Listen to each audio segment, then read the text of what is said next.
안녕하십니까. 이 시간에는 하나님의 옥새로 알려져 있는 천부인에 대해서 설명을 드리겠습니다. 지난번 강의를 위해서 바로 시작하겠습니다.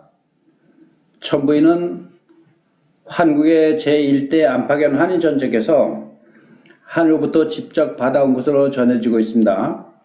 한국은 3301년 동안 7분의 한인천재가 한국을 다스리셨습니다. 한국의 말기 시대에, 즉 지리 한인천재 시대에, 제7대 지리 한인천재 시대에 거발한 한웅천왕에게 신지혁덕을 통해서 천부인과 세 가지 증표를 거발한 한웅천왕에게 전달하고 하늘의 이치와 가르침을 가르쳤습니다. 거발한 한웅천왕께서는 신지혁덕으로부터 천부인을 받고 백성들을 신시에 모여 살게 하고 나라 이름을 배달이라고 했습니다. 배달이라고 했습니다. 그러나 배달국을 건국했지만 나라를 다스리는데 어려움이 많았습니다. 삼성 밀기에 이르기를 한국의 말기에 다스리기 어려운 강한 족속이 있었는데 그들이 웅족과 호족입니다. 한웅천왕께서는 걱정이 그 백성들 때문에 많이 있었습니다. 늘 걱정이 많았습니다. 한웅께서는 나라를 제대로 잘 다스리기 위해서 삼신, 하나님을 믿는 가르침을 세우고 웅족과 호족 무리들을 모아서 너희들이 잘못하면 서로 추방하고 없애버려도 좋다는 규범을, 아주 강한 규범을 만들어서 웅족과 호족에게 설명을 하고 굳게 맹세를 하게 했습니다. 그 시절에는 종족의 이름도 다르고 풍속도 달랐습니다. 토착 세력, 원주민을 호족이라고 하고 새롭게 이주해온 백성들을 웅족이라고 했습니다.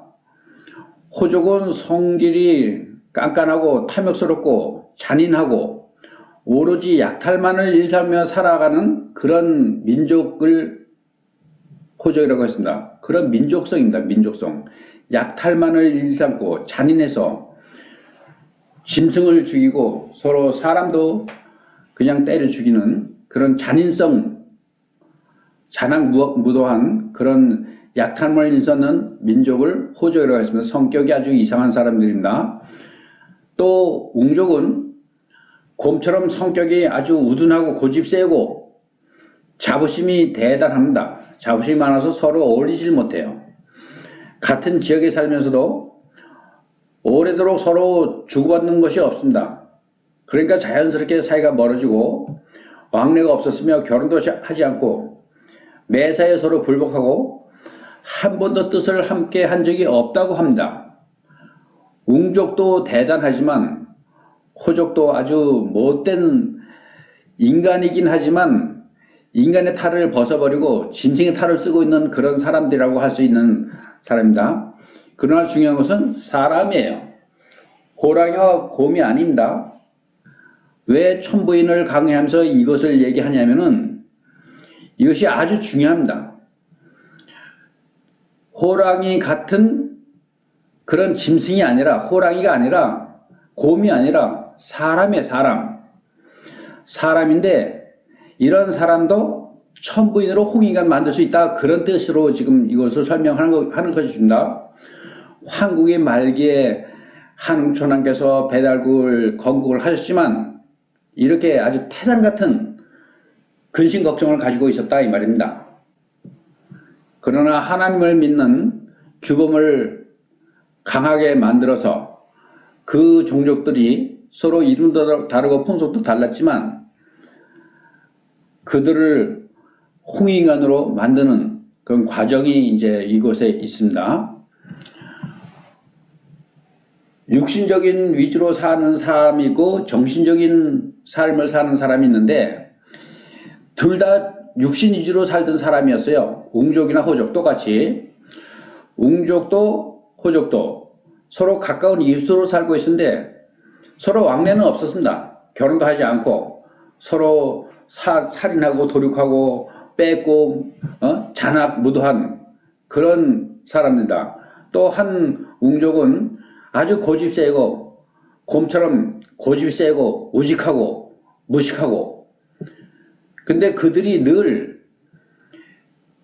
신단소에 와서 기도를 했습니다.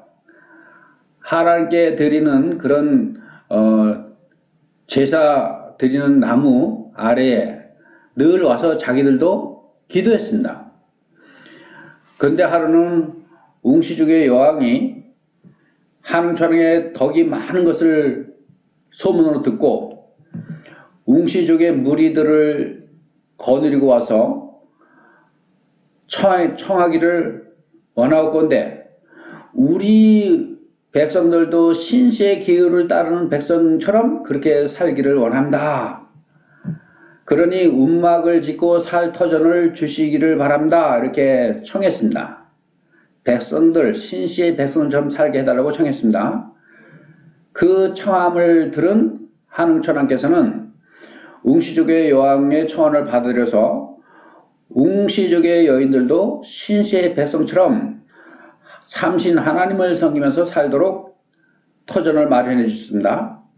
그리고 하나님의 신통한 능력으로 황골이신, 황골이신이란 말은 자기들이 믿고 있던 그 잡신들을 버리고 하나님을 섬기는 그런 황골탈퇴보다 더 아주 강한 것입니다. 이것이 황골탈퇴보다 더 강한 것, 신을 바꾸는 것, 신. 즉 육신 위주의 아주 동물적인 삶을 사는 인간, 그들을 변화시켜서 정신 위주로의 삶을 변화시키는 그런 변화시키는 능력을 행하시고 또 웅시족 여인들에게 신령한 체험을 많이 하도록 그렇게 도와주셨습니다. 웅시족이 머물던 곳을 정하여 주며 그들을 환대하여 받아들이고 그 자손들이 산업에 힘쓰며 살게 됐습니다. 배달국과 이제 배달국에서 운영하는 여러 가지 공장이나 뭐 이런 농사일이나 이런데 산업에 힘쓰면서 같이 어울려 살게 됐습니다. 웅족은 세 가지 금기사항을 잘 지켰습니다.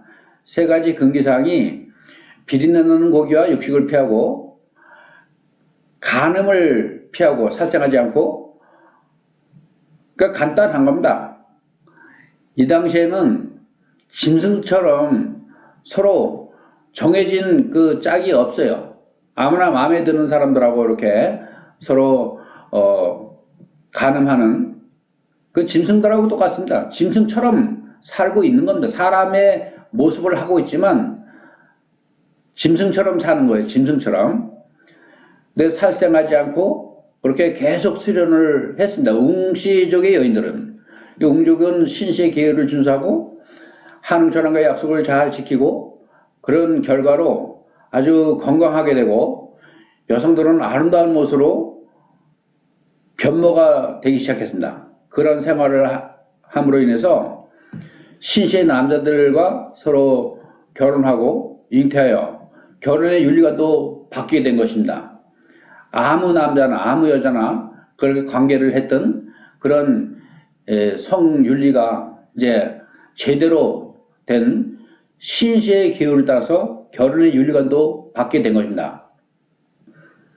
그러나 호족은 성질이 탐욕스럽고 잔인해서 오로지 약할만을 일삼고 살았던 그 민족은 끝내 깨우치질 못하여 호족의 집안은 교만하고 아주 태만해서 신시의 계율을 지키지 못하고 스스로 고집이 센 그 고집을 꺾지 못하고 어리석기 때문에 자기들의 강한 것을 주체를 못하고 늘 쌈박질하고 살인하고 도둑질하고 약탈하고, 그래서 그들은 결국 사해로 추방을 되었습니다. 그들이 오늘날 한족이 된 것입니다.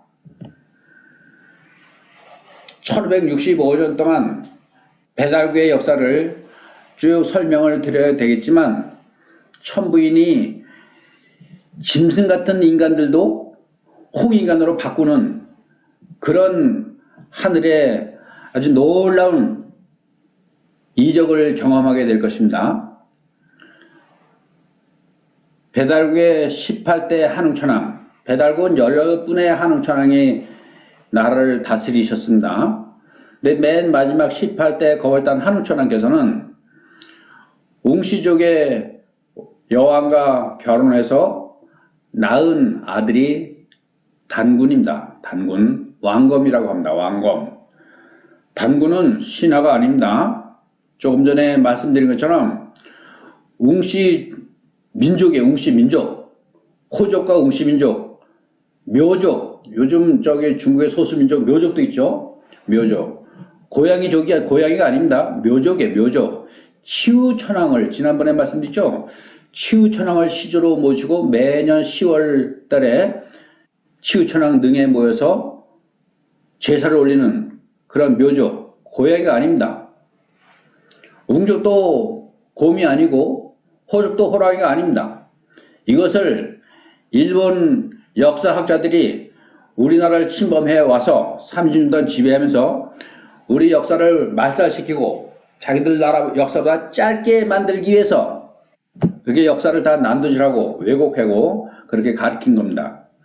거기에 앞장선 우리나라 이 유구한 1만 년의 역사를 난도질하고 왜곡한 일본의 역사학자들의 교육을 받고 빌붙어서 교수 노릇을 하는 그런 앞잡이가 있었습니다. 이병도입니다. 이병도. 이완용의 조카, 서울대학교 역사 교수로 잘못된 역사를 가리키고 있습니다. 단군 신화로. 단군은 신화가 아닙니다. 2096년 동안 47분의 임금이 대조선을 다스리셨습니다. 이것이 천부인을 알기 위해서는 반드시 알아야 되는 그런 내용입니다. 바로 대조선을 건국하신 한검 단군이십니다. 하늘로 가는 길을 지금 가리키고 있습니다. 하늘로 가는 길. 천부인은 하늘로 가는 길을 안내하는 그런 하나님의 도장입니다. 다음 천부인 강의 시간까지 안녕히 계십시오.